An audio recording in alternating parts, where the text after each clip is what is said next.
অশান্ত বাংলাদেশে হিন্দুদের ওপর হামলা, মারধর, হিংসার আঁচ এসে পড়েছে এপারেও, যা সব থেকে বেশি টের পাচ্ছেন সীমান্তবর্তী এলাকার বাসিন্দারা। বাংলাদেশে ওই হাকর আছে, হাকরের দিকে মাছ ধরা হতো, ওইদিকে আমরা গোসল করতে যেতাম। হাকরের ইন্ডিয়া অর্ধেক আছে, বাংলাদেশ অর্ধেক আছে। কথা বলা আগে হতো, এখন হতো না, এখন হয় না। কেন? তার কাটা দিয়েছে, এখন অসুবিধে ওদিকে যাওয়া আসা। এই যে বিশাল কচুরিপানার জঙ্গল দেখা যাচ্ছে, ঠিক তার ওপারেই হচ্ছে বাংলাদেশ।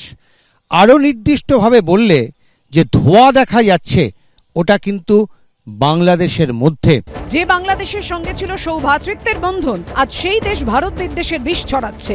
দুদেশের মধ্যে পাল্টে যাওয়া সম্পর্ক দুশ্চিন্তায় রেখেছে সীমান্তবর্তী এলাকার বহু মানুষকে। বাংলাদেশের এই করুণ অবস্থাতে আমাদের এখানে যে পার্শ্ব মানি চেঞ্জার আছে, তারা খুব দুরবস্থার ভিতরে আছে। তবে যে এইটা মানে নিরাময় হবে, আগে একটা মনের সাহস নিয়ে আমরা বাংলাদেশে যেতাম, সে যাওয়াটা আর হচ্ছে না, ভরসা পাই না। বাংলাদেশের সীমান্ত ঘেঁষা গ্রাম পিরোজপুর, পেট্রাপোল, জয়ন্তীপুর, কালিয়াড়িতে এখন বিএসএফ এর তৎপরতা বেড়েছে।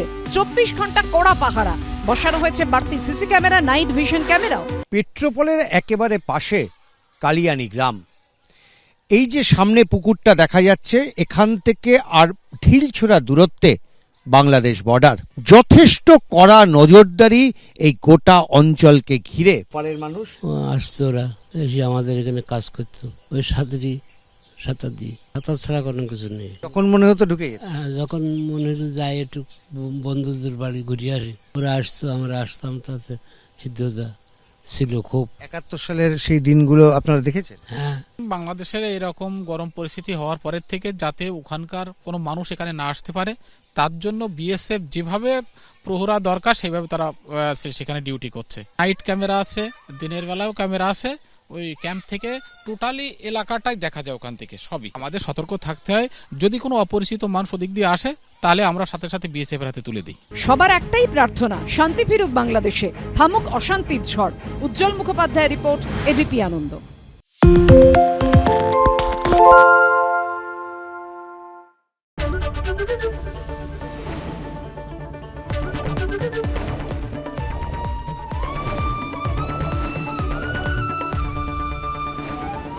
এবিপি আনন্দ, এগিয়ে থাকে, এগিয়ে রাখে। সত্য অন্তহীন, সত্যের খোঁজও তাই, সত্য সন্ধানে তাই আমরা অক্লান্ত, অকুতভয়। এবিপি আনন্দ নতুন ভাবনার প্রতীক, যা মনে মুক্ত, তথ্যে যুক্ত এবং যাবতীয় সীমানার বাঁধন থেকে মুক্ত। সীমা না শব্দটির মধ্যে লুকিয়ে আছে মানা শব্দটি, যেন চোখ রাঙানি এক অদৃশ্য বেড়াজাল, যা আটকে রাখে আমাদের এক ছোট্ট গণ্ডির মধ্যে। একমাত্র সঠিক খবরই গড়ে তুলবে এক মুক্ত সমাজ। সেই জগৎ গড়ার লক্ষ্যে কোনো সীমানার ঠুকুটি আমরা মানব না। এবিপি আনন্দ, এগিয়ে থাকে, এগিয়ে রাখে।